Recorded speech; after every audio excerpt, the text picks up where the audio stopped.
I'm Nathan, I'm 38 years old, and I came home to my own mountain lodge only to be called a parasite by my own brother, who had moved his entire family in without my permission. Before I tell you about the moment I watched his world completely collapse, let me know where you're watching from in the comments below.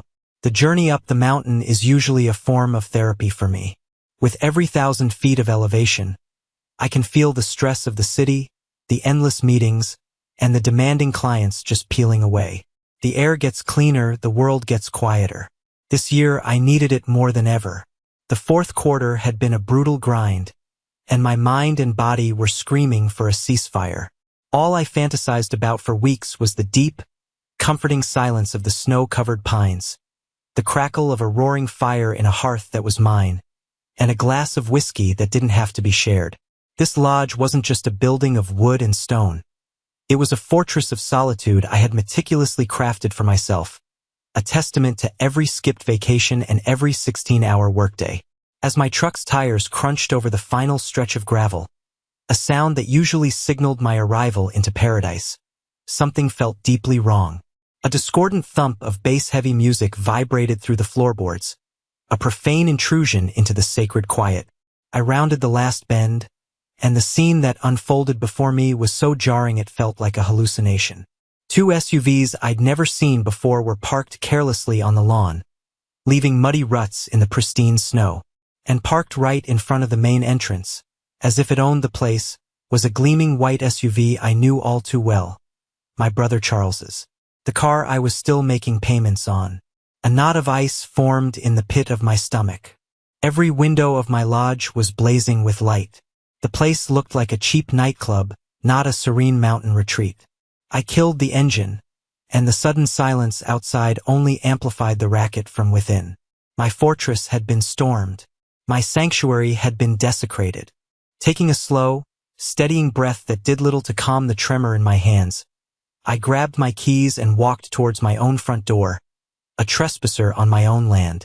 The door was unlocked. I pushed it open, and the first thing I saw was a visceral confirmation of my worst fears. The large oil painting of my late grandparents, the only thing I had of theirs, which always hung with reverence over the mantelpiece, was gone. In its place hung a ridiculously oversized, smiling portrait of Charles, his wife Olivia, and her smug-looking parents. The wave of smells hit me next. Stale beer, burnt sugar from some holiday concoction, and a heavy, cloying perfume. It was the smell of invasion. The living room, my sanctuary of polished wood and leather, was a disaster zone. Greasy paper plates and red plastic cups littered every surface. Gaudy, flashing Christmas lights were haphazardly strung across my bookshelves. And there, in the center of the chaos, stood my little brother, Charles, holding a beer, mid-laugh with a man I assumed was his father-in-law. He finally noticed me standing in the doorway. His laughter died in his throat. His smile didn't just fade.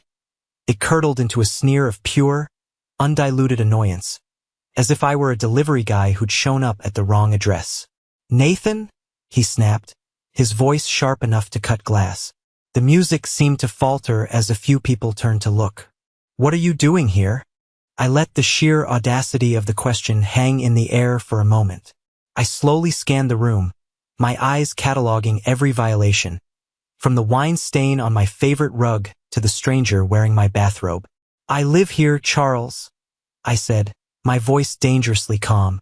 "A much better question is, what in the hell are you doing here?"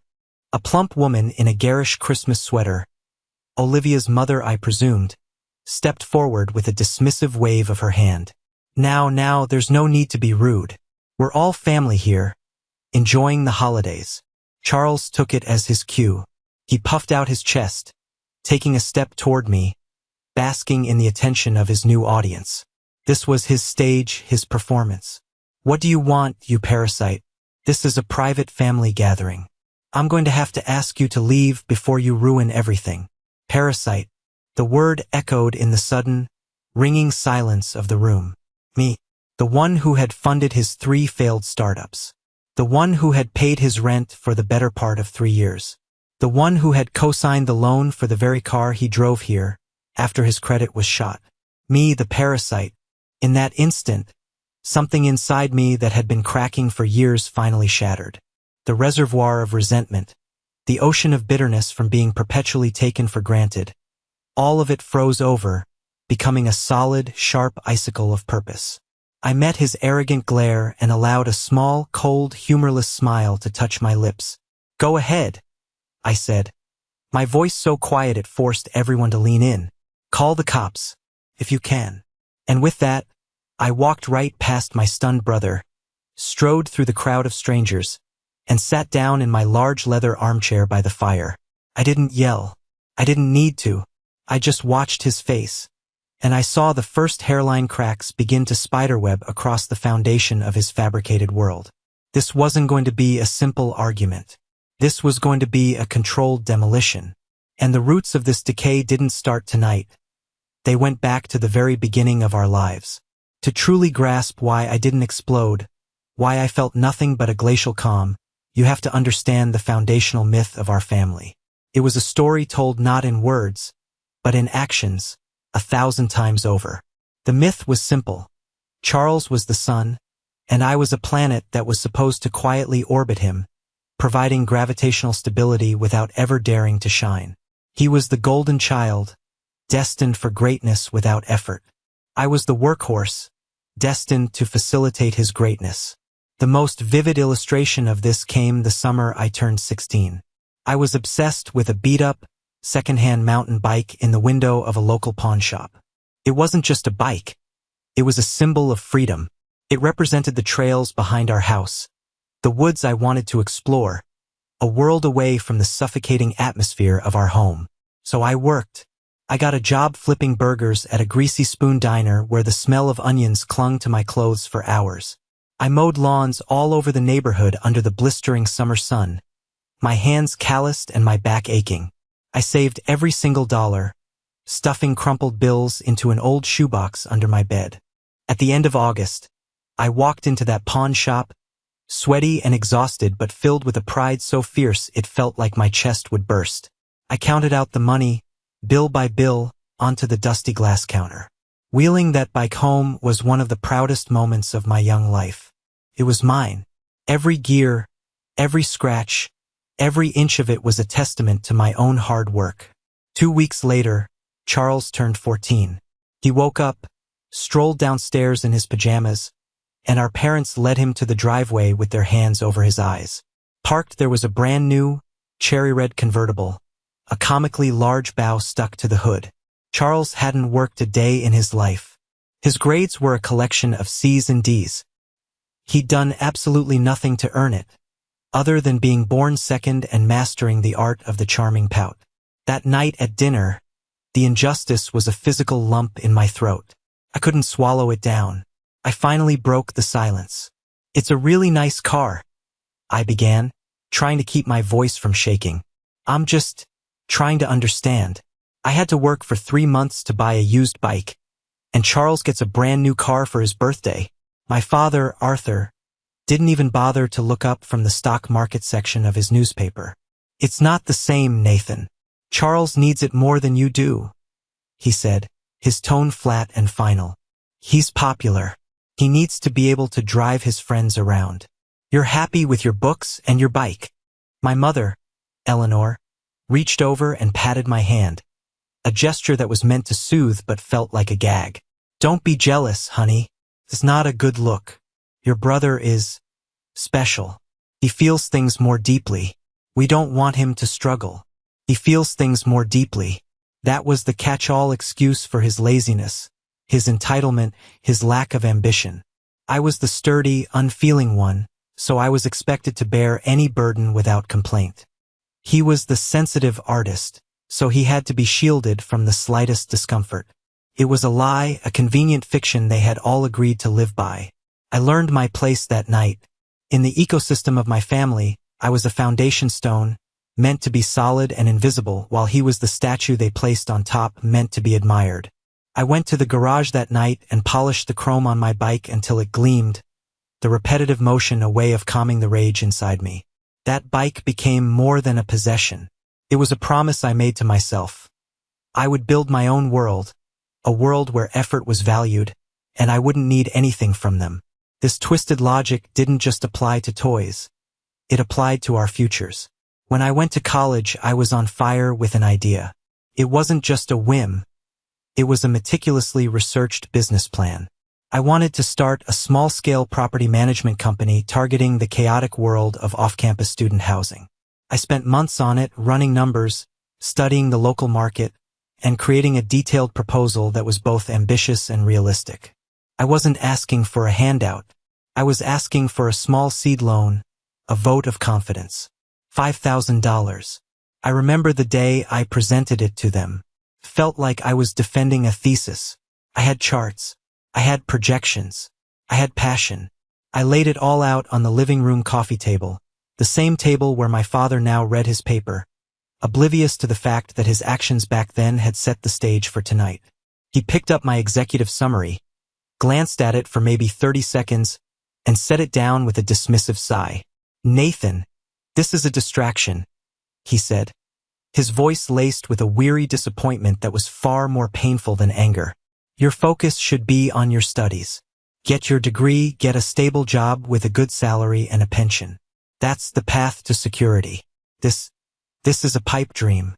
We're not going to throw our money away on a pipe dream." "It's not a pipe dream, Dad," I argued, my voice tight with frustration. "The numbers work. It's a solid business model. I just need a little help to get it off the ground." My mother chimed in, her voice dripping with manufactured concern. "We just don't want to see you get hurt, dear. You know what happened when we gave Charles that money for his college fund? He lost it all on that silly website idea. The hypocrisy was breathtaking. Charles's silly website idea was a half-baked concept for a social media platform for pets that he'd sketched out on a napkin. They had given him $20,000 for it, no questions asked. When he inevitably got bored and abandoned it after 2 months, they wrote it off as a valuable learning experience. My detailed, researched plan was a pipe dream, a distraction. His whim was an investment in his future. The message couldn't have been clearer. My ambition was a threat to their established order. His failure was just a charming part of his journey. I walked out of their house that day feeling like I'd been punched in the gut. But underneath the pain, a cold resolve began to form. Fine. If they wouldn't invest in me, I would double down on myself. I took on a third part-time job, delivering pizzas late into the night. I saved every penny with a fanatical devotion. And I found someone who believed in me. My college friend, David Chun. He wasn't rich, but he saw the potential. He took what little money he had saved up, and we became partners. We started with nothing but grit and a shared vision. We were the ones fixing leaky faucets at 2 a.m. and dealing with angry tenants. While Charles was flitting from one expensive hobby to the next, funded by our parents, David and I were slowly, painfully, laying the foundation of our future. Every new property we managed felt like a brick I was pulling out of the wall they had built around me. They thought they had buried my ambition, but they had only planted a seed of defiance. You would think, logically, that my eventual success would change their perspective. That when my small company grew into a major firm, when I was employing dozens of people and managing properties across the state, they would finally see me. That they would finally admit they were wrong. But their narrative was too powerful, too ingrained. My success didn't earn me respect. It simply changed my function in the family myth. I was no longer the plodding workhorse. I was now the endlessly renewable resource. I was the family bank, the fixer, the emergency contact. My phone became a conduit for their manufactured crises. The calls, usually from my mother, always had a preamble of fake interest. "Hello, Nathan, honey. How are you? Are you eating enough? You work too hard." Then, after a few minutes of this superficial chatter, would come the real reason for the call. "Listen, honey. A little situation has come up with your brother." A little situation was a flexible term. One time, it was a $5,000 gambling debt he'd racked up in a weekend trip to Vegas. I got a frantic call from my mother at midnight. "You have to help him, Nathan. These people are scary." I wired the money. Another time, it was the down payment for a luxury apartment he couldn't possibly afford on his own. "He needs to live in a nice area, for his career," my mother explained, conveniently ignoring the fact that he didn't have a career. I paid the security deposit and the first 2 months' rent. The most galling incident was his wedding to Olivia. They wanted a fairy tale wedding, a lavish affair with a sit-down dinner for 200 people, a live band, and an open bar. My parents, who had always preached fiscal responsibility to me, suddenly thought it was a wonderful idea. Of course, they had no intention of paying for it. The call came as I knew it would. "Nathan, honey," my mother began. "This wedding is so important. It's about family. It's about image. Charles deserves to have a perfect day. We were thinking, since you're doing so well." The unspoken part hung in the air. "It's your duty to pay for it." I wrote the check. A check so large it made my stomach churn. I paid for the venue. I paid for the catering. I paid for the ridiculously expensive floral arrangements. I was an invisible guest at my own party. During the wedding toasts, my father stood up, glass in hand, and delivered a glowing speech about Charles's ambition and impeccable taste in creating such a beautiful event. He never mentioned my name. Not once. I was sitting at a table in the back, next to some distant cousins of Olivia's, and I felt a loneliness so profound it was almost physical. I wasn't a brother or a son. I was a sponsor. Even this lodge, the one place on earth I had carved out for myself, was a source of conflict. When I first bought the land, my father scoffed. "What do you need a huge place like this for, Nathan? It's wasteful." But the moment it was built, it was suddenly the family lodge. They all assumed they had an open invitation. Charles would ask to borrow it for weekends with his friends, and I knew that meant coming back to a house filled with empty beer bottles and cigarette burns on the furniture. I finally had to put my foot down and declare it a private residence. They treated me like I was a monster, a selfish hoarder of my own success. So, as I sat there in my armchair on that chaotic Christmas Eve, watching my brother's world begin to tremble, I wasn't just seeing a spoiled brat who had thrown a party. I was seeing the ghosts of every sacrifice I had ever made for them. I was seeing every check I had written, every time I had swallowed my pride, every time I had played my assigned role. And I knew, with a certainty that chilled my soul, that the performance was finally over. The curtain was coming down. The boisterous party atmosphere had evaporated, replaced by a thick, suffocating tension. The dozen or so strangers in my living room were no longer laughing. They were watching a slow-motion car crash, their eyes darting between me and Charles. My brother, realizing his verbal authority was non-existent, resorted to the ultimate tool of the entitled. He weaponized the system. "That's it," he announced, his voice trembling with a mixture of rage and fear. He held up his phone like a crucifix to a vampire. "I'm calling the police. I have an intruder in my home, and he's refusing to leave. My home." The words were so fantastically delusional that a hysterical laugh almost escaped me. His wife, Olivia, flinched at the phrase, her eyes narrowing slightly. Her parents exchanged a nervous, almost imperceptible glance. They were starting to sense the cracks in the ice they were standing on. I remained seated, a king on a throne of righteous indignation. I gave him a small, encouraging nod. "Please do, Charles. Give them the address. Tell them your name. I'm sure the dispatcher will be very interested to hear your story." His fingers, slick with sweat, fumbled with the screen. He had the gall to put the phone on speaker, a pathetic attempt to reassert his dominance and intimidate me with the authority he was borrowing. 911. "What is your emergency?" The voice on the other end was calm, professional, and utterly out of place in my trashed living room. "Hello? Yes, my name is Charles Brooks," he said, his voice pitching higher into a theatrical whine. "I'm at 142 Pine Ridge Lane. I have a trespasser." He forced his way in. "He's become very aggressive, and he's terrifying my family. We need an officer dispatched immediately." Aggressive? Terrifying? I hadn't moved a muscle except to sit down. I slowly looked around the room, meeting the eyes of the other guests. A few of Olivia's relatives, the ones who had been happily drinking my liquor moments before, now looked at me with genuine fear, as if they actually believed I was some sort of deranged lunatic who had just wandered in from the woods. They bought into his narrative because it was the easiest path. Confronting the truth, that they were guests of a liar and a thief, was too uncomfortable. The dispatcher's voice remained level. "Sir, can you describe the individual for me?" "It's my brother Nathan." Charles spat the name like it was poison. He's always been unstable. He has a history of this. Deep-seated jealousy issues. Frankly, officer, I think he might be on drugs. A collective gasp rippled through the room. That was a new low even for him. To not just lie, but to try and paint me as a dangerous addict. A switch flipped inside me. The cold calm I had maintained was now superheated into a white-hot rage. My hand, resting on the arm of the chair, clenched into a fist so tight my knuckles turned white. The vein in my temple began to throb a furious rhythm against my skin. I forced myself to take a slow, deep breath, the air burning my lungs. Don't let him win. Don't give him the reaction he wants.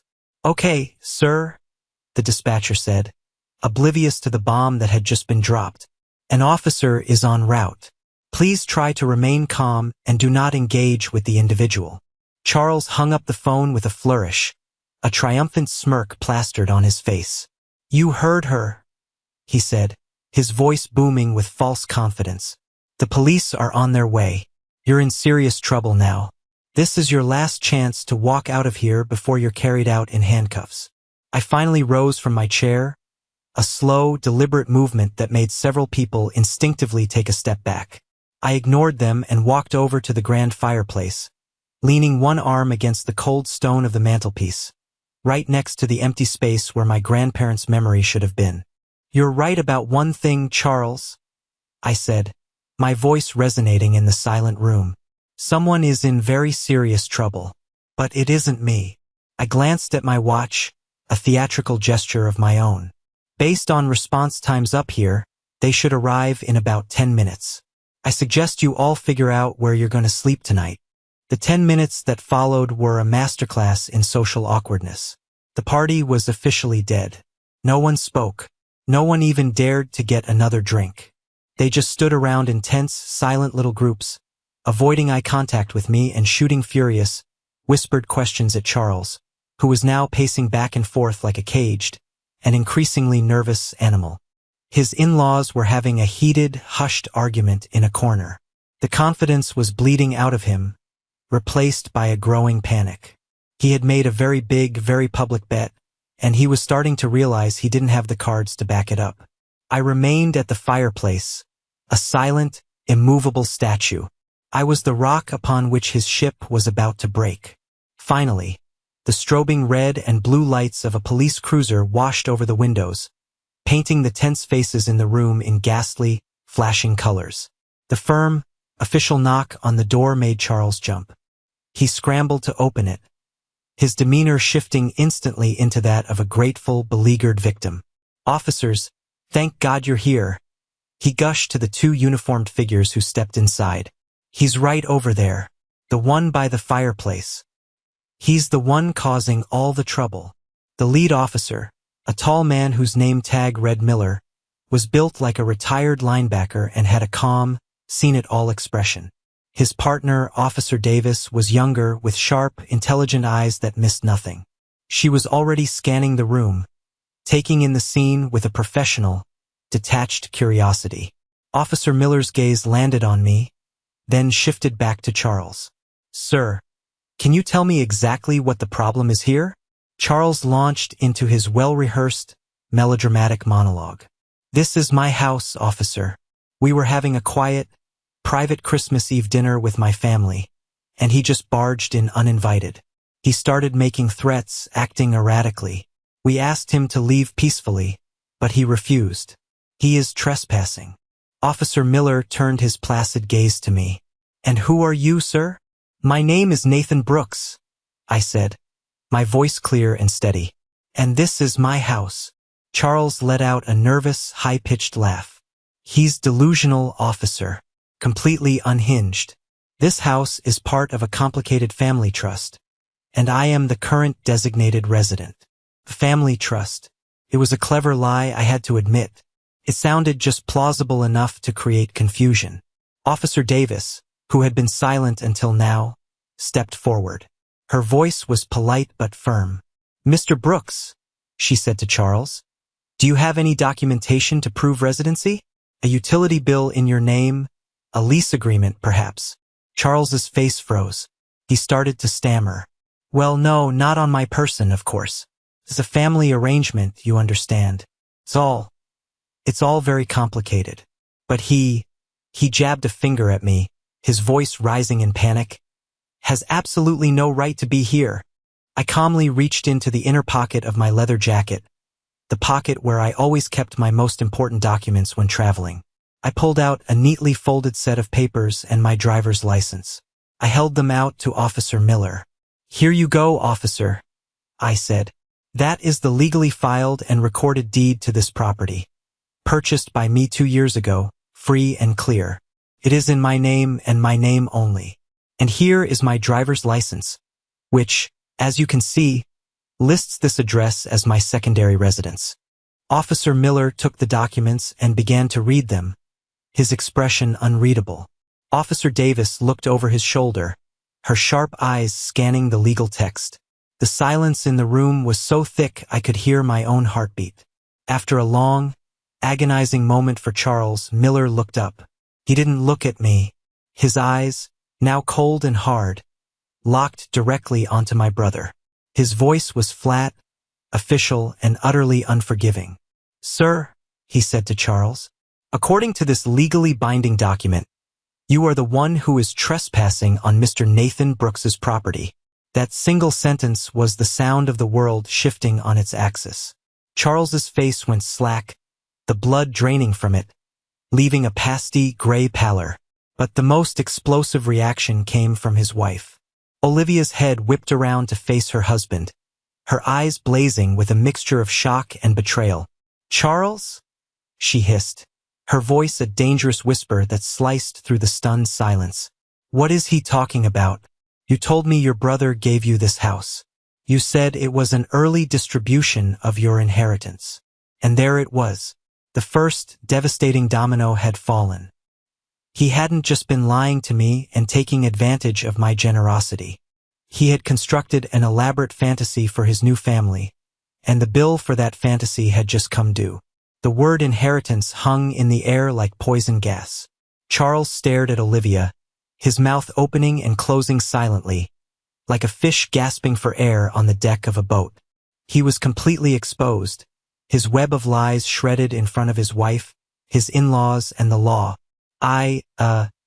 It's complicated, honey," he finally managed to stammer out. "He was supposed to.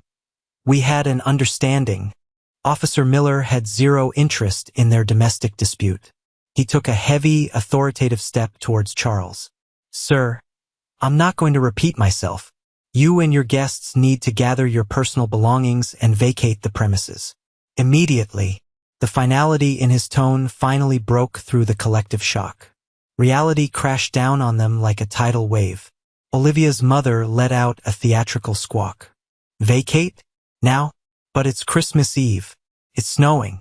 Where are we supposed to go?"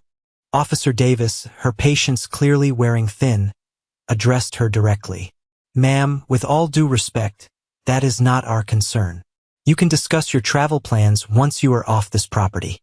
As of this moment, you are all trespassing. The legal owner," she nodded crisply in my direction, "wants you to leave." Defeated, Charles turned to me, his arrogance completely gone, replaced by the desperate, pleading look of a child who had been caught red-handed. "Nathan, come on, man. Don't do this to us. Not tonight. Not on Christmas. Think about the family." "The family?" I repeated the words slowly, letting him hear the absurdity of them. "I am thinking about family, Charles. I'm thinking about my grandparents, whose portrait you took down and threw in a closet, presumably. This house was built with the fruits of a legacy they passed down to me. A legacy of hard work, not of theft. You have 5 minutes to get your personal items together. Anything you leave behind after that will be considered a donation to a local charity." His father-in-law, a portly man who had been puffing up his chest all evening, finally deflated. He stepped forward, attempting a man-to-man appeal. Now see here, son.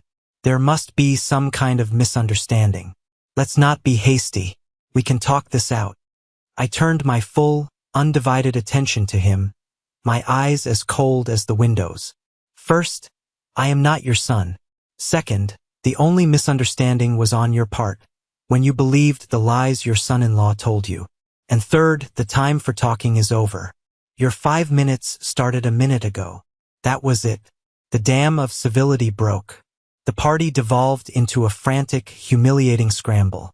Olivia's relatives, who moments before had been my brother's adoring audience, now looked at him with open contempt. The whispers were no longer nervous. They were venomous. He lied to us. I can't believe he would do this. This is the most embarrassing night of my life. They grabbed their coats and purses, stuffing leftover food into Tupperware containers with angry, sloppy movements. It was a chaotic, undignified retreat. Charles stood frozen in the eye of the hurricane he had created, watching as his carefully constructed image of the wealthy, generous host was dismantled before his eyes. Olivia, to her credit, was a whirlwind of efficiency. She was directing her family, her voice sharp and clear, never once looking at her husband. She was in damage control mode. Charles made one last pathetic appeal to me, his voice cracking. Nathan, please, think about Mom and Dad. What are they going to say about this? I walked over to him, closing the distance between us until he had to look up to meet my gaze. I have spent my entire life worrying about what Mom and Dad are going to say. Charles, I said, my voice barely a whisper, but each word was a shard of ice. And I'm done. You should have thought about them before you called me a parasite in my own home. I stepped back and watched as he and his now furious, humiliated family trudged out into the cold, snowy night. The 2 police officers stood by the door, ensuring an orderly, if sullen, exit. I watched them load up their cars with half-eaten trays of food and shattered pride. I closed the solid oak door behind the last of them, the heavy click of the deadbolt echoing in the suddenly, blessedly silent room. The battle was over, but I knew with absolute certainty that the war had just begun. The silence that descended upon the house was a physical presence. It was heavier, more profound than the noise had ever been.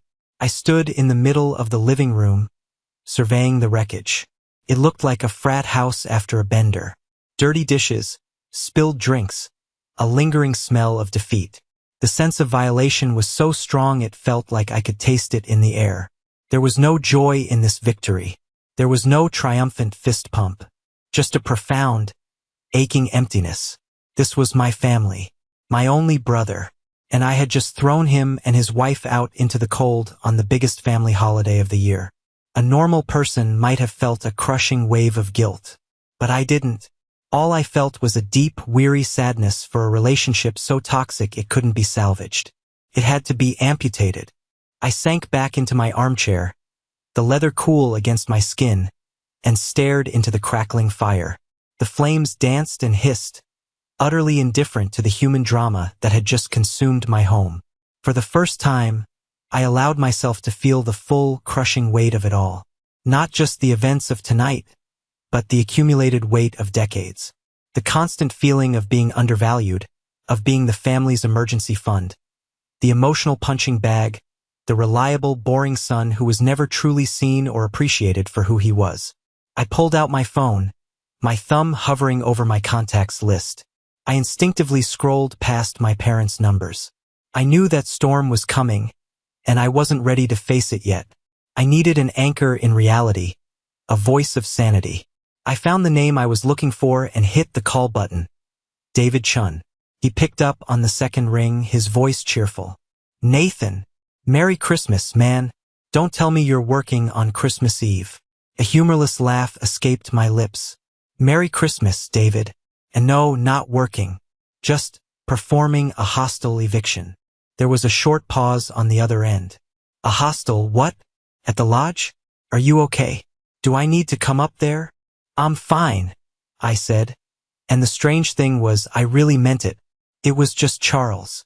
He and Olivia and her entire extended family had decided to make the lodge their own personal Christmas resort. David let out a long, weary groan. Oh God, what did he do this time? I gave him the condensed version of the night's events, from the replaced portrait to the 911 call to the final, humiliating retreat. I didn't have to give him the 30 years of backstory. He had been there for most of it. As I spoke, laying out the ugly facts to someone who understood, I felt the tight, steel band around my chest begin to loosen, just a little.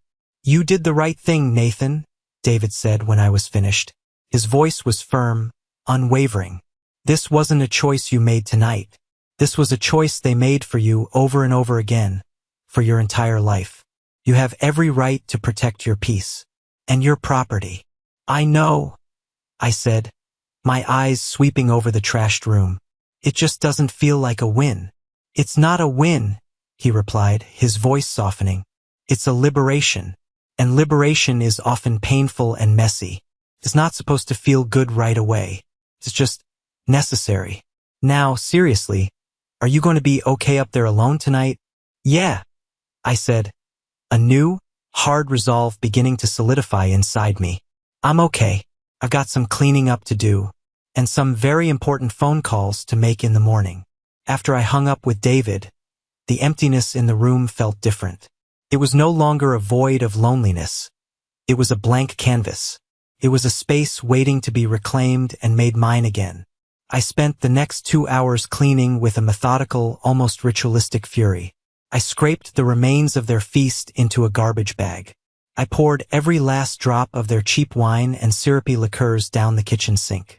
I gathered all the gaudy decorations and dumped them unceremoniously into the trash. And then, with a satisfaction that was deep and primal, I took down their obnoxious family portrait. I didn't break it. That would be too emotional. Instead, I wrapped it carefully in a garbage bag and placed it by the door for them to retrieve later, a final, cold statement of their eviction. Then I went to the closet where they had tossed it, retrieved the beautiful oil painting of my grandparents, and hung it back in its rightful place above the mantel. The soul of the house was restored. As I worked, the deep sadness I'd felt was slowly burned away by the clean, clarifying fire of anger. This wasn't just about a party. This was about a lifetime of breathtaking entitlement. It was about a mindset so profoundly selfish that my brother felt he had the right to physically and symbolically erase me from my own home. The next morning, Christmas Day, I woke up early. The house was clean, the sun was sparkling on the snow, and for the first time in years, I felt a sense of quiet control. I didn't call my parents. I didn't call Charles. I called my lawyer, Mark. Mark, I said when he picked up, his voice thick with sleep. Nathan Brooks. Sorry to call you on Christmas morning, but it's urgent. I laid out the events of the previous night. He was fully awake in an instant. Nothing gets a lawyer's blood pumping like a case with clear-cut legal violations and a righteous, paying client. I want to start a full-court press, Mark, I said, pacing my clean living room. First, the white SUV Charles drives. It's registered in my name. I make the payments. I want it repossessed. Today, if possible. Let them find a repo company willing to work on a holiday. I'll pay double. Consider it done, he said, the sound of furious typing in the background. Second, the apartment they're living in. The lease is in my name. I pay the rent. I want you to start the formal eviction process this morning. Give them the legal minimum 30 days to vacate. Not a day more. Third, there are 2 high-limit credit cards linked to my primary account that Charles and Olivia have access to. I want them canceled. Immediately. Before they can rack up any more debt. This is beautiful, Nathan, Mark said with genuine admiration. They won't know what hit them. Oh, they'll know, I replied, my voice as cold as the snow outside. They'll know exactly what hit them, and they'll know who sent it. After the call, I felt a strange sense of lightness, as if I had just shed a massive parasitic weight. I decided to tackle the last bit of tidying in the small study off the living room. A stack of old file boxes had been knocked over in the chaos. As I began to pick them up, my hand brushed against a dusty, forgotten box tucked far under the desk. It was one of my father's old boxes, filled with papers, probably left here by mistake during a visit years ago. The label, written in his familiar, sharp handwriting, read, Correspondence, 1998 to 2002. The years I was in college. The years I was desperately trying to get my first business off the ground. Curiosity piqued. I pulled it out, pried open the brittle cardboard flaps, and looked inside. It was filled with stacks of yellowing letters and carbon-copied documents.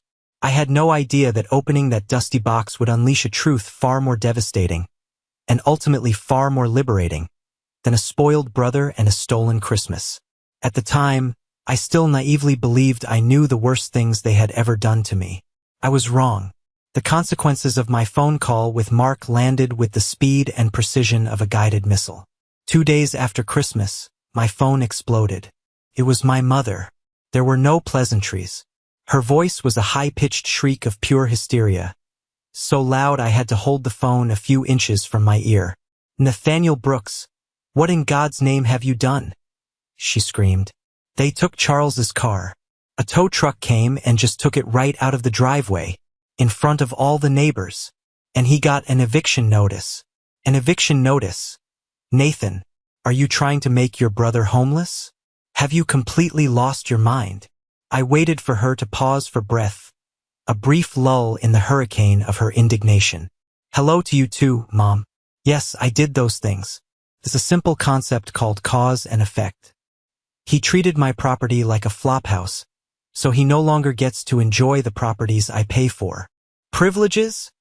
she screeched, the words sounding like an obscenity. "That's his home. That's his car. You're destroying his life. His wife is threatening to leave him because of this humiliation. You have to fix this, Nathan. You have to call it all off right now." "No," I said. The word was quiet, but it was a steel door slamming shut. "I don't, and I won't. This is unacceptable," she steamed. "Your father and I are coming over. We'll be at your city house in an hour. We are going to sit down as a family and sort this out like rational adults." It wasn't a suggestion. It was a royal decree. She hung up before I could reply. I knew they would come anyway, and a part of me, a part that was tired of running, knew that this was it. This was the final battle in a war that had been raging my whole life. "Fine," I said to the deadline. "Let's sort it out." But I wasn't going to walk into their ambush unprepared. I had learned my lesson. I immediately made 3 phone calls.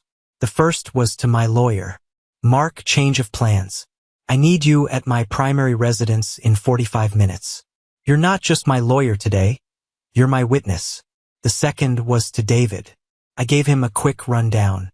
"Just so you know," I told him, "in case things go sideways." The third call was a gamble, a gut feeling. I had a crucial lunch meeting scheduled for the next day with Mr. John Harrison, the CEO of a major development firm. We were in the final stages of a multi-million-dollar deal, a deal that would secure a huge promotion for me and fundamentally change the scale of my company. On a hunch, I called his executive assistant. "Hi, Sarah. It's Nathan Brooks. I know this is incredibly last minute, but a personal matter has unexpectedly come up.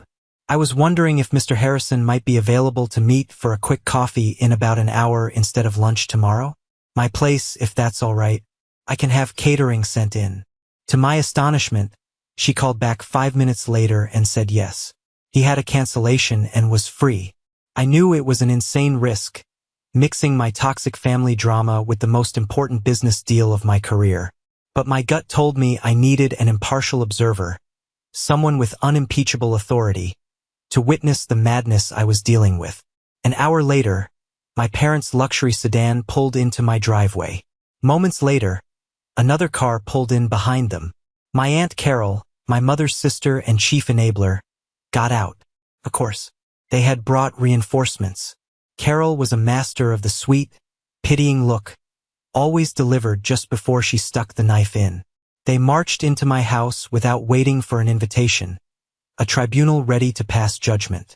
My father, Arthur, stood in the center of the room, his face a thundercloud of disappointment. My mother was already dabbing at her dry eyes with a tissue, a masterclass in emotional manipulation. Aunt Carol hovered nearby, ready to offer murmurs of support. "Nathan," my father began, his voice low and booming, the voice he used when he was about to lay down the law. "This has gone far enough. This little tantrum of yours is over. You have made your point. Now you will call off the eviction. You will get Charles his car back. And you will apologize to your brother for humiliating him and his family." I just stared at him, my silence a form of defiance he wasn't used to. Just then, the doorbell chimed. I opened it to find my lawyer, Mark, looking sharp and serious in a dark suit. I ushered him in. "Mom, Dad, Aunt Carol, this is my lawyer, Mark Thompson. He'll be sitting in on our discussion to ensure everything is above board." The three of them looked utterly bewildered. A lawyer? This wasn't part of their script. Before they could formulate a protest, the doorbell rang again. It was Mr. Harrison, looking every bit the powerful CEO he was. I welcomed him in warmly, shaking his hand and guiding him into the tense living room. "My deepest apologies for the crowd, Mr. Harrison," I said smoothly. "A rather urgent family matter has come up. I hope you don't mind. This is my family. Everyone, this is John Harrison." My father's jaw literally dropped. He knew exactly who Mr. Harrison was. Harrison's company was a titan in our city's business landscape. The power dynamic in the room didn't just shift. It was completely upended. Their plan to bully and guilt me into submission had just been vaporized. They couldn't very well scream and cry in front of a man this important. Their ambush was in ruins, and the real meeting was about to begin. We all sat down, the atmosphere in my minimalist living room crackling with unspoken hostility. Mr. Harrison, to his immense credit, simply looked intrigued, like a naturalist who had stumbled upon a bizarre and fascinating family of primates. My parents and aunt were visibly thrown off their game, their planned emotional assault neutralized by the presence of a powerful stranger. My father, ever the performer, recovered first. He adopted a new strategy, shifting from drill sergeant to disappointed patriarch. He steepled his fingers, his face a mask of sorrowful wisdom, and directed his words as much to Mr. Harrison as to me. "Nathan," he began, his voice resonating with false sincerity. "A family is the most important institution in a man's life. It's about support, about loyalty, about being there for each other through thick and thin. Blood is thicker than water. Your brother, he may make mistakes, as all young men do, but he has a good heart. He's always looked up to you, and this calculated attack on his livelihood, on his ability to provide for his wife, it's not just an attack on him. It's an attack on all of us, on the very foundation of this family." It was a masterful performance. He spoke of forgiveness, of duty, of the sacred bond between brothers. My mother began to sob quietly on cue, a perfect, well-rehearsed harmony to his manipulative melody. Aunt Carol looked at me with eyes full of pity, as if I were a lost, misguided soul. I let him finish. I let his words hang in the air, heavy and cloying. I let the silence stretch out, making them all uncomfortable. Then, I leaned forward and placed the old, dusty file box I'd brought from the lodge onto the polished surface of the coffee table. The thud it made was quiet, but it sounded like a gunshot in the tense room. "You're right, Dad," I said, my voice eerily calm and clear. "Family is important, and so is the truth." Their eyes were glued to the box. I opened the brittle flaps and pulled out a single, yellowed piece of paper. It was a carbon copy of a letter, the kind people used before email became ubiquitous. "I found this a few days ago, tucked away in a box of your old things at the lodge," I said, my eyes locked on his. "It's a letter you wrote, dated October 12, 2001. I saw a flicker of recognition, then panic, in my father's eyes. My mother stopped her crying instantly, her mouth falling open slightly. "I was a junior in college," I continued, my voice steady, narrating the story for the whole room. "I had just been rejected for a small business loan. A $5,000 loan that would have been the seed money for the company I run today. I was devastated. The bank manager was kind but firm. He said that while my business plan was solid, they had received a character reference that made me seem like an unacceptable risk. He wouldn't tell me who it was from. I spent years, Dad, years, believing that I had failed on my own merits, that my plan wasn't good enough, that I wasn't good enough. I held up the letter so that the light from the window fell on the faint, typewritten words. This is a copy of the letter you sent to that bank manager. Your old golfing buddy, Bill Peterson. I took a breath, and then I began to read aloud, my voice ringing with the clarity of a truth that had been buried for 2 decades. Dear Bill, I quoted each word a hammer blow. Regarding my son Nathan's loan application, which we discussed last week. While I admire his youthful enthusiasm, I feel it is my duty as his father, and as your friend, to express some serious reservations. Nathan is a good boy, but he has always lacked the practical sense and follow-through necessary for a venture of this nature. He is impulsive and has a tendency to abandon projects when they become difficult or lose their novelty. It is my fear that he will default on the loan, and I cannot in good conscience recommend that the bank take such a risk. Perhaps in a few years, with more maturity and a better understanding of the real world, he will be ready. But he is not ready now. I placed the letter gently on the table. The silence in the room was absolute. It wasn't an empty silence. It was a heavy, suffocating silence, filled with the ghosts of 20 years of lies. My own father, my own flesh and blood. He hadn't just refused to help me. He had gone behind my back and actively, secretly, maliciously sabotaged me. He had kneecapped me at the starting line. All those years of feeling inadequate, of pushing myself 3 times as hard to prove him wrong. He was the one who had engineered the failure he always accused me of. I looked from his ashen, horror-struck face to my mother's, who was looking at her husband as if he were a stranger. You didn't want me to get a stable job, Dad, I said, my voice dropping to a near whisper. You just didn't want me to succeed on my own terms. You couldn't stand the thought of me building something for myself, because it would upset the precious balance of our family. You needed to keep me down, so your golden child could always seem to shine brighter in comparison. My father opened his mouth, but only a dry, croaking sound came out. My mother just whispered his name. Arthur. You promised me you didn't. I looked over at Mr. Harrison. He wasn't looking at me. He was staring at my father, and his expression was one of pure, unadulterated disgust. The deal, my career, my family, my past, my future. It all converged in that single, shattering, liberating moment of truth.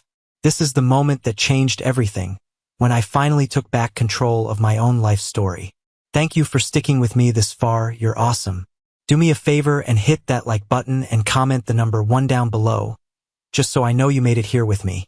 It doesn't just help more people find this story. It lets me know that my experiences mean something to someone else. Your support is the biggest motivation for me to keep sharing the rest of this journey. The invisible scaffolding of my father's authority, a structure that had defined and confined my entire life, didn't just collapse. It was vaporized. In the space of 60 seconds, he went from being the formidable patriarch to being just a petty, jealous, and deeply insecure old man. Mr. Harrison was the first to react. He stood up, his 6'4" frame seeming to suck all the oxygen out of the room. His face was a thundercloud of righteous anger. He didn't even grant my parents a final glance. He walked directly over to me and extended his hand. Nathan, he said, his voice firm and resonant. I have seen everything I need to see. The deal is yours. My office will have the final contracts messengered to you in the morning. Frankly, he said, lowering his voice slightly but making sure my parents could still hear. A man who can navigate this kind of personal betrayal with this much integrity can handle any challenge my company could possibly throw at him. It will be an honor to be your partner. He gave my hand a firm, decisive shake, gave a curt, almost imperceptible nod, and walked out of the house without a single backward glance. The solid, final click of the front door closing behind him was like a judge's gavel striking down on a guilty verdict. The moment he was gone, the spell of frozen shock broke. Aunt Carol, ever the survivor, immediately began to disentangle herself from the wreckage. "Eleanor, dear," she murmured, already backing towards the door. I think this is a private family matter. I should probably go."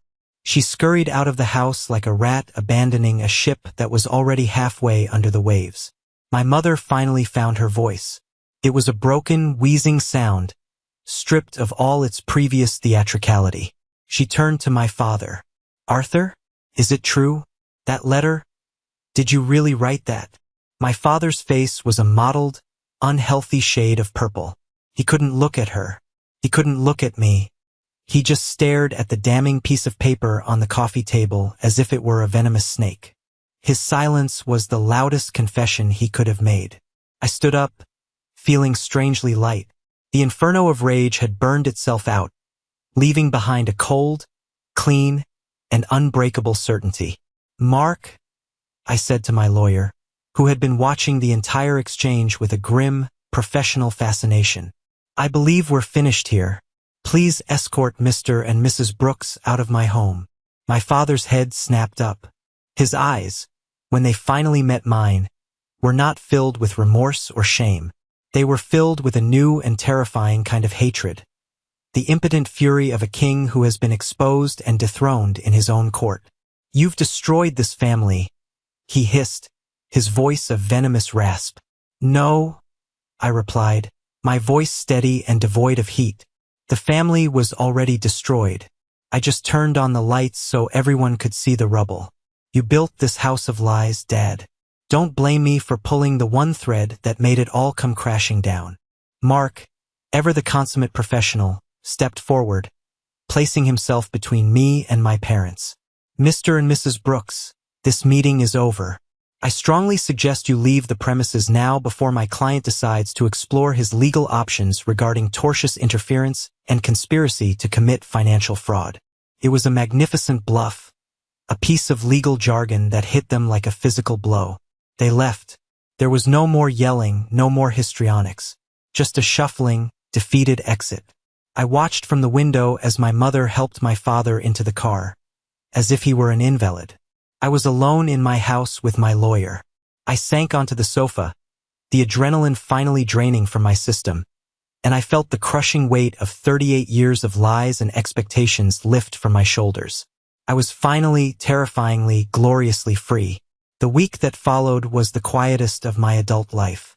There were no frantic phone calls, no passive-aggressive text messages, no manufactured emergencies. It was a silence that was both unnerving and deeply healing. The deal with Harrison's company went through, and I threw myself into my work with a renewed sense of purpose. I was no longer working to prove something to my father. I was working for myself. But I knew it wasn't truly over. There had to be one final conversation, one final severing of the ties. It came not as a dramatic showdown, but as a pathetic last-ditch effort on their part. They showed up, unannounced, at my office. My assistant, a fiercely protective woman named Maria, buzzed me on the intercom, her voice laced with disapproval. "Mr. Brooks, your parents are in the lobby. They don't have an appointment." I took a deep breath. "Send them to the main conference room, Maria, and hold all my calls." I let them wait for 10 minutes. When I finally walked in, I didn't sit down. I stood at the head of the long, polished mahogany table, a symbol of everything I had built without them. They sat at the far end, looking small and out of place under the high ceilings and modern art. My mother, predictably, tried the emotional approach first. Her voice was soft and pleading. "Nathan, we just want to talk. Your father, he knows he made a mistake. Terrible, terrible mistake. But you have to understand, he did it because he loved you. He was afraid for you, afraid you would fail." I let out a short, sharp laugh that held no humor. "Afraid? No, Mom. He wasn't afraid for me. He was afraid of me. He saw that I had a drive he couldn't control. He saw that I could build something on my own, without his approval or his money, and he couldn't stand it. It threatened his entire worldview, his precious narrative of Charles the Brilliant and Nathan the Plotter. So he tried to break my legs at the starting line to make sure his favorite son would always win the race." My father's fist slammed down on the table, the sound echoing in the large room. "You were a child. You were arrogant and naive. You didn't know a thing about the real world. I was 20 years old. I shot back, my voice as sharp and cold as a surgeon's scalpel. And my business plan was sound enough for my best friend to invest his entire life savings in it. It was sound enough to become the foundation of this entire company. I gestured around the expensive office. The company that is now paying for your comfortable retirement. The only thing that wasn't sound was your faith in your own son. I walked over to the floor-to-ceiling window, looking down at the bustling city below. A city that had once seemed so intimidating and was now my domain. I didn't agree to this meeting to rehash the past, I said, turning back to face them. I agreed to it to define the future. And the future is this: we are done. The financial support, the emotional obligation, the pretense that we are a happy, functioning family. It's all over. You made your choice decades ago to invest everything in your golden child. Now you get to live with the returns on that investment. My mother began to cry, real, ugly, shuddering sobs this time. You can't do this to us. We're your family. What about the inheritance? Your father's legacy? You're throwing it all away. I looked my father dead in the eye, my gaze unwavering. My father's legacy is a lie, written on a 20-year-old piece of carbon paper. And I am no longer interested in being a part of it. You don't have a son anymore, not in the way you understand the term. You have a business transaction that has now officially concluded. I owed you for bringing me into this world, and I have repaid that debt with my entire youth. As of this moment, we owe each other nothing. I turned on my heel and walked out of the conference room, not looking back. I left them sitting alone in the silent, empty monument I had built not just to my success, but to their profound and catastrophic failure. The first few weeks after the final cutoff were strange. I kept expecting the phone to ring, to be pulled back into their vortex of drama. But it never did. The silence was absolute. And slowly, that unnerving quiet transformed into a profound sense of peace. It was like waking up from a long, feverish dream and realizing the world was calm and bright. Without the constant psychic drain of my family, I felt like I had been given an extra 8 hours in every day. My mind was clearer. My focus was sharper. My company, buoyed by the new partnership with Harrison, exploded. We expanded into 2 new states. My days were filled with the kind of high-stakes, rewarding work I had always dreamed of. The work itself hadn't changed, but my relationship to it had. I was no longer climbing a mountain to prove my father wrong. I was climbing it for the sheer joy of the climb, and the view from the top was breathtaking. But the most significant change wasn't professional. It was personal. I started living. For the first time in my adult life, I took a real vacation. A 2-week trip to Italy where I didn't check my email once. I stood in the Colosseum. I ate pasta in a tiny trattoria in Florence, and I felt like I was breathing for the first time. I reconnected with old college friends who had drifted away because I was always too busy. I started dating a woman, an architect named Sarah, who was smart and funny and completely unimpressed by my net worth. She was impressed by my passion for my work, by the stories I told, by the person I was, not the function I could serve. 6 months to the day after the final confrontation, David and I were having dinner at a steakhouse, a yearly tradition to celebrate the anniversary of our company's founding. You know, he said, swirling the deep red wine in his glass, I've never seen you this light. For as long as I've known you, even when we closed the biggest deals, there was always this weight on you. This shadow. It's amazing what happens when you cut a 200-pound tumor of guilt and obligation off your back, I said with a wry smile. And I'm not talking about Charles. He laughed, a deep, genuine sound. Speaking of the devil, have you heard anything? Any carrier pigeons with pleas for help? Not a word, I said, and I felt a profound sense of relief as I said it. I've blocked their numbers. I have filters on my email that send anything from their addresses directly to a trash folder I never check. I have built a fortress of peace around my life, David, and this time, the walls are holding. The lodge on the mountain, once the scene of my greatest violation, became my most cherished sanctuary. I went up there at least once a month, sometimes with Sarah, sometimes just by myself. I'd sit by the fire, in the very armchair where I had made my stand, and feel nothing but a deep and abiding peace. I had reclaimed it. I had scrubbed away the tainted memories and filled it with new, good ones. Of laughter with friends, of quiet mornings with a good book, of nights spent watching the stars with a woman who valued my presence, not my presence. One afternoon, while I was up there alone, I was cleaning out a storage closet and came across an old photo album from my childhood. I sat down and began to flip through the pages. There was a picture of me about 7 years old and Charles, who was 5. We were at the beach, covered in sand, grinning like fools, our arms slung around each other as we stood beside a lopsided sandcastle. A pang of sadness, sharp and unexpected, pierced through me. What happened to those 2 boys? Where did that easy affection go? But then I turned the page. The next photo was from a few years later. I was 10, holding up a first-place trophy from the district science fair, a proud, toothy grin on my face. I was alone in the picture. The photo right beside it was of Charles at a t-ball game. He was in the foreground, crying his eyes out because he had struck out. In the background, my parents were flanking him, their arms around him, their faces a perfect portrait of loving concern, as if he were a wounded soldier. I closed the album. The sadness was gone, replaced by a cold clarity. It wasn't one event. It wasn't one betrayal. It was 1,000 small choices made over and over again by my parents. The choice to comfort failure more than they celebrated success. The choice to build one son up by consistently, quietly, tearing the other one down. I wasn't mourning the brother I had lost. I was mourning the brother I had never truly been allowed to have. And I knew, with a certainty that settled deep in my bones, that I had made the only choice I could. Life has a funny way of delivering the final, missing pieces of a puzzle long after you think the picture is complete. About 8 months after I had cut off my parents, I received a call from a number I didn't recognize. I almost let it go to voicemail, but some instinct made me answer. Hello. There was a hesitant pause on the other end. Nathan? It's Olivia. I was so stunned I couldn't speak for a moment. Her voice was the last one I ever expected to hear. It was different now, quieter, thinner, stripped of the brittle, defensive edge it had always had.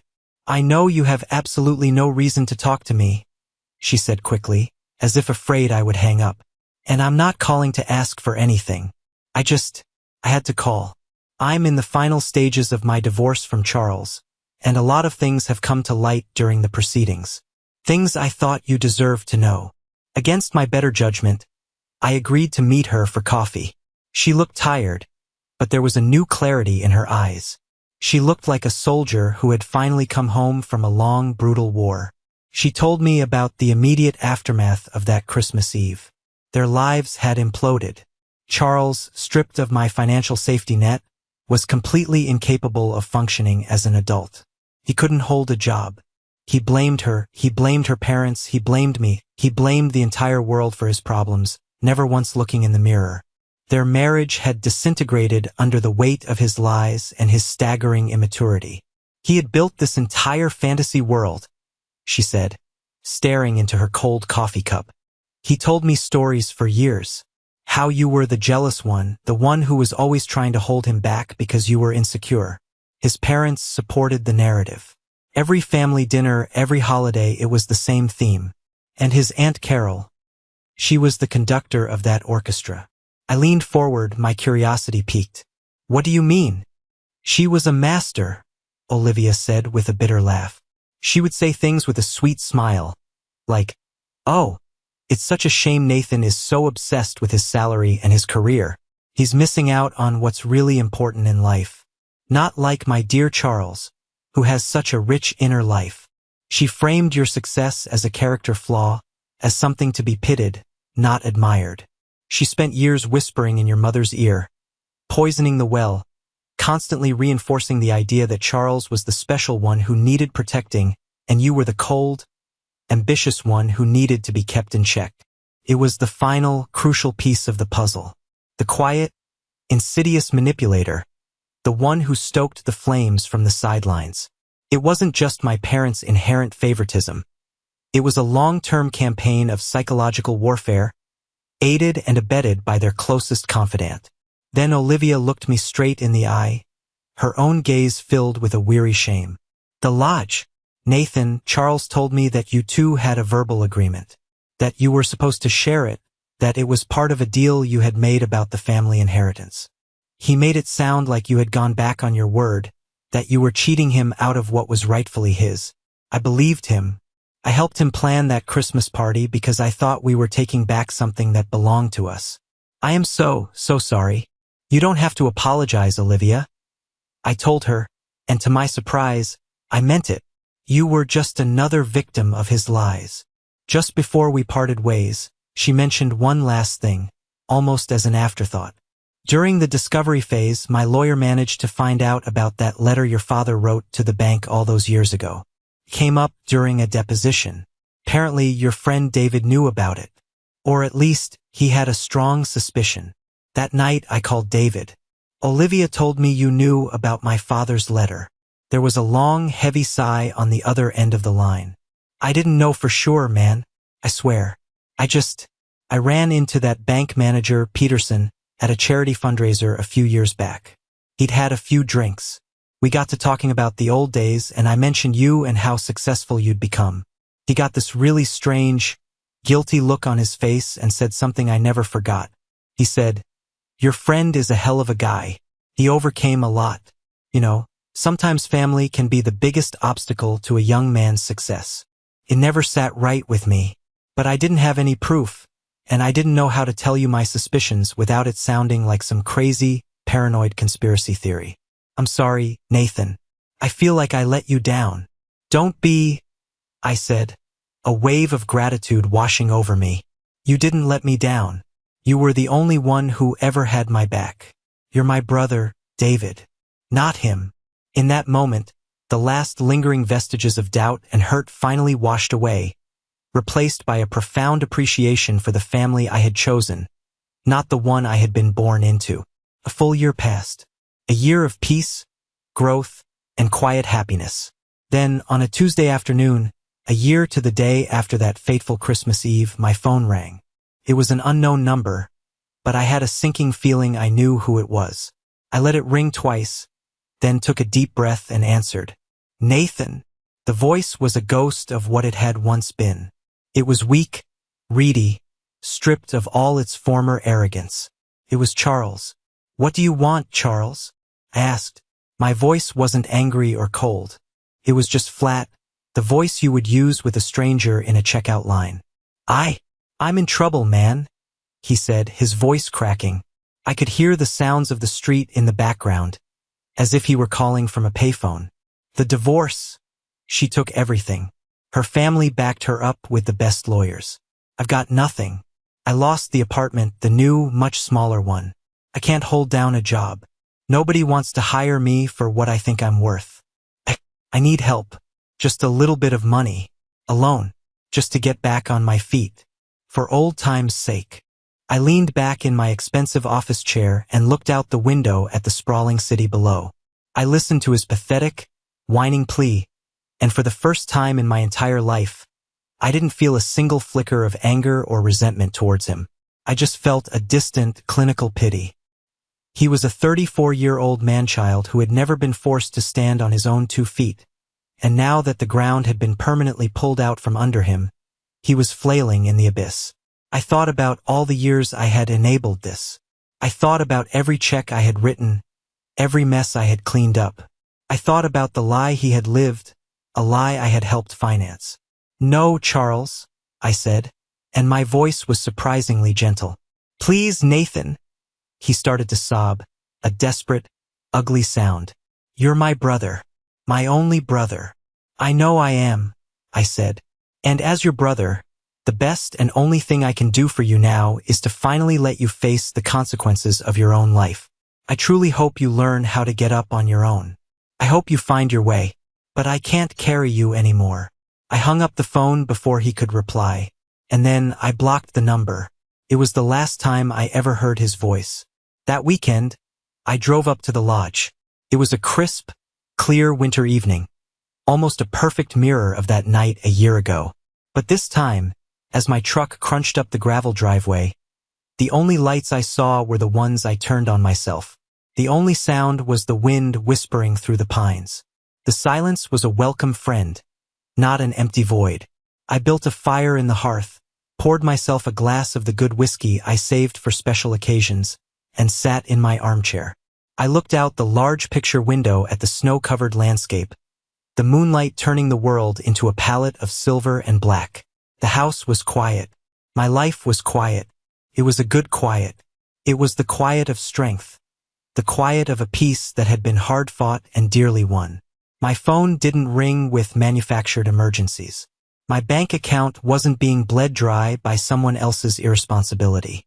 My biological family, the one I was born into, was a ruin. Maybe it always had been, and I was just the last one to see it. But I had found a new family, a family of choice, a family built not on obligation or blood, but on a foundation of mutual respect and genuine affection. A family that included David and good friends, and a partner like Sarah who saw and valued me for exactly who I was.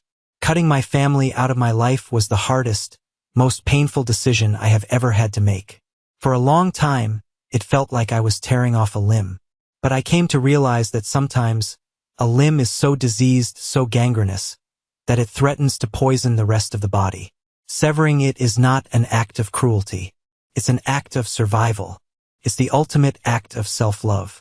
As I watched the moon climb higher over the silent, sleeping mountain, casting a silver glow on the vast expanse of untouched snow, I felt a sense of profound, unshakable peace.